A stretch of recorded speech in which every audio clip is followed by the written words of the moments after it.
What's good, YouTube? Antayami back with another video, and today I have my deck profile of the Tearlament Ishizu deck I played at locals yesterday.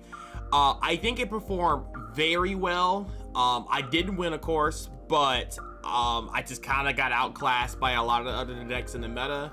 But I think it performed really well. It bricked once, which was very unfortunate, but still won that match because, you know, best of 3. But other than that, it's been playing really well. So in 4 rounds at least, I was very impressed, and plus of hours and hours of testing this deck, it yielded really good results. I will say that the extra deck is incorrect. There is a small adjustment I would like to make, but we'll talk about that once we get there. All right, so let's go ahead and stop into the deck profile. 41 cards, by the way, if anybody was wondering, and let's just hop in. So for the CG package, we literally play all 4 plus Foolish Burial, because Foolish Burial, honestly, whenever you activate this card, you're most likely always hitting this. There was one time in the tournament where I actually Foolish Burial a Merlin, and it was the optimal play, but I mean, I feel like you max out on that because it's really good. I've seen a lot of people cutting Medora. I can see arguments of cutting Medora. Honestly, I might think about that, and this could have been what made the deck 40. So maybe cutting that might be the wave, but we'll see. So far, it's been doing really well, but I feel like it's not necessary, especially in the meta where you're not really shuffling back too much stuff. A lot of times I'm shuffling back my stuff.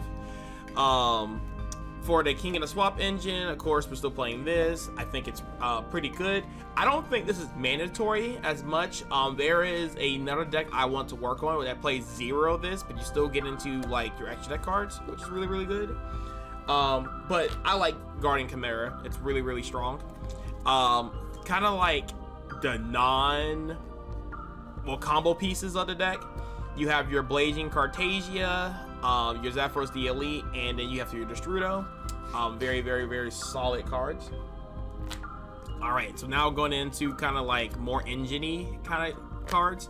So we play double Fenrir. We play triple copies of Kashtira Tearlament, because this basically is just another copy of this. So if you see this, you'll see this, and this is very strong.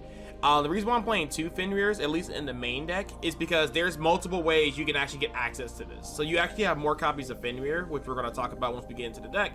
But more copies of Fenrir means more copies of Kashtira Tearlament. So I feel like the ratios worked out very well, especially with my side deck patterns. Then we have 1 Havnus, 1 Sharon, 1 Merlin, and 1 Rhinoheart, wrapping it up for the Kashtira side of things. All right, so now going into the other engine. Now this, I really feel like the deck is more reliant on the fill spell. Seeing this makes all your matchups so much better. Without a fill spell, your deck is so much weaker. It's so much weaker. So you need to get a way to fill spell, and we have plenty of ways to get the fill spell. As you guys can see, we play Destrudo, so you guys can already tell what deck or what card we're gonna be playing in the extra deck. Alongside of that, we also play 1 Pressure Planet. There's multiple ways to search this card out, which gives us more copies of Fenrir, which gives us more copies of Kashtira Tearlament, which is really strong. We play 1 copy of Dragon Ravine. This card is bonkers. It's so good. It's very underrated. And then of course we play 1 copy of Terraforming, which is basically a +1 copy for every field spell we see here. And then we play 2 more copies of Terraforming because it's just the way to get into, like, it's just so strong. You need to see field spell. Like, seeing field spell initiates like legit all your plays, and it's very strong. So the Foolish Burial good targets is going to be your Trima Karma and your Rainbow Bridge plus Crystal Beast target. And of course you play this card because it's an aqua. So this right here will basically terraforming into any of the fill spells that you need for your combo, and it's very good. Package worked well all day yesterday. Going into pretty much like the other side of tier elements is, I feel like this right here is not mandatory, but it's very, very good. You definitely want to play triple screen because you want to open this to get more mills, because the more you mill in this deck, the better everything is. And also you want to mill it as well. So you want to like open this and then mill a lot, and then mill this to search out your trap cards. And of course, milling your trap cards also procs effects. You play 2 of the Solix because they're basically rotas and it helps your plays. And Meta Noise is because of Cash Tiers, honestly. Really, really good. And you know, this recyclability comes up every once in a while, but it's not the reason why you play it. And then, of course, the 3 non-engine slots, Lamau, is 3 Ash Blossoms. And the reason why I play Ash Blossoms, because you can actually bring this back from the graveyard to make Baron. And also, I think it's a very, very strong hand trap in today's meta. So I was like, why not? All right, jumping into the side deck. We play 1 Fenrir for going second. Very, very strong. It was kind of like a Pinkertops, because I had triple Fenrir in the main deck at one point, and then the Pinkertops. So I just took out the Pinkertops and played on this card because it's just basically the same but better. Triple Draw on Lockbird for like, it's actually really good into Sprites and Catch Tears, depends on how they open. And funny enough, I went against a Flunder player, so that also like helped out versus Flunderies as well. And one, I hate Drytrons, and I also hate Dark Worlds, so just in case I ran into those matchups, that's an auto win for that. I played the triple Chroma Karma. Like, this card is so insane. It's so good because your deck going second, since you're playing a mixture between hand traps and board breakers, when you go into like the board breaker section, like this card is like very unfair. It's like a super kaiju that if you don't even kill your opponent, it can like bring back one of their monsters, and it's just like, it gives you more follow-up and more pressure. It's so good. But every time I summon this card, I basically OTK because I triple at least 2 monsters, and it was like big enough for me to like poke because all the other monsters in your deck are very, very, very big. So triple super poly, card's broken. Honestly, I'm surprised it's never been hit on the ban list again, because I remember this card being at 1, and this card is just insane. So yeah, pretty much sided in a lot of the times. And a card that kind of underperformed, I'm gonna be real with you, was Evenly Match. And I'm just not a fan of this. I might actually cut this for like Cosmic Cyclones or something. I feel like I'd rather it be Cosmic Cyclones because the way my deck is like built, it can provide a lot of pressure. And a lot of times I don't want to commit to the Evenly Matches because it kind of contradicts with the Fenrir. Because Special Summon Fenrir is a lot of pressure by itself, but when you Special Summon Fenrir in main phase 2, it's not as pressurous. So, I don't know. I just think Evenly Matched underperformed, and I just never cared to like it, but the times it popped off, it was pretty okay. And I think a lot of people are prepared for Evenly Matched, which I think is also the issue as well.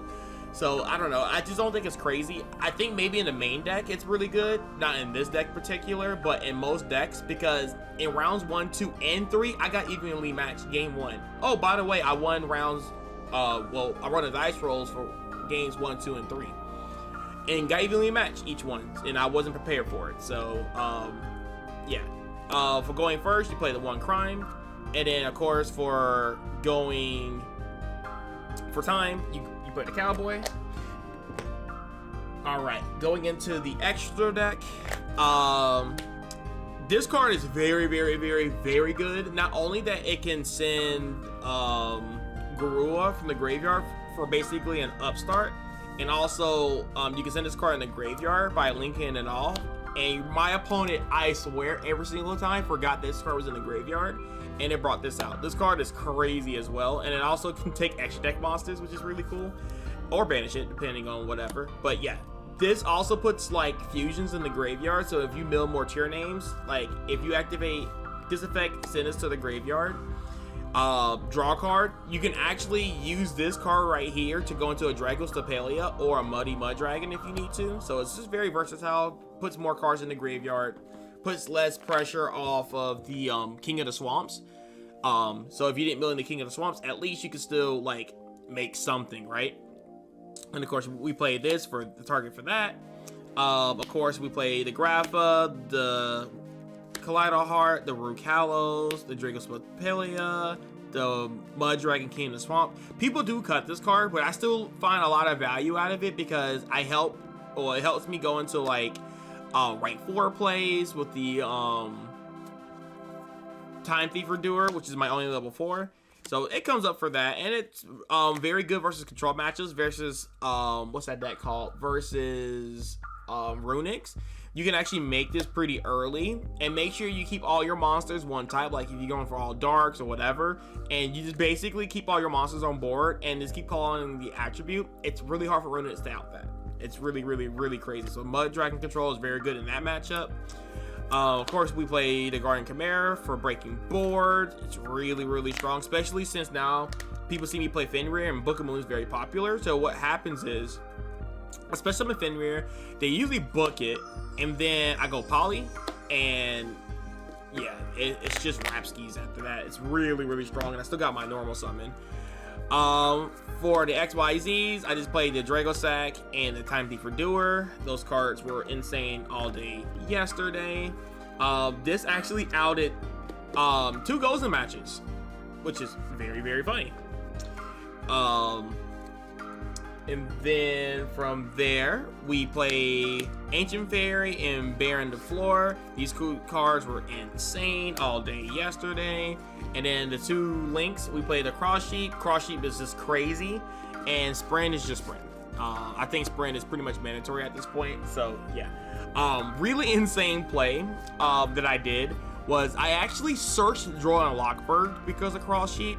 So fast forward, I had a fusion monster right here, and I had Zephyrus the Elite in the graveyard, and I special summoned Kashtira here, and I brought back the Droll, then used Zephyrus the Elite to bounce back the Droll into my hand, and it was just insane. I was like, oh, I just kind of did that on the fly, because I was looking through my graveyard, and I was like, nothing looks great, and I was like, oh, Droll, Zephyrus the Elite, so cool. So yeah. That's the deck profile, guys. Again, I hope you guys enjoyed it. I will be updating this deck again in the future. I think this deck has strong potential, even though it is a cash tier format. I feel like this deck still does really well versus the other decks. And yeah, so if you can figure out the cash tier matchup, I feel like this deck is still a very solid choice into today's meta game, and a lot of people are not prepared for it. So that's also a good plus too, because nobody's like not playing Bestials. So anyway, guys, thank you guys for watching. Have a great night. Peace.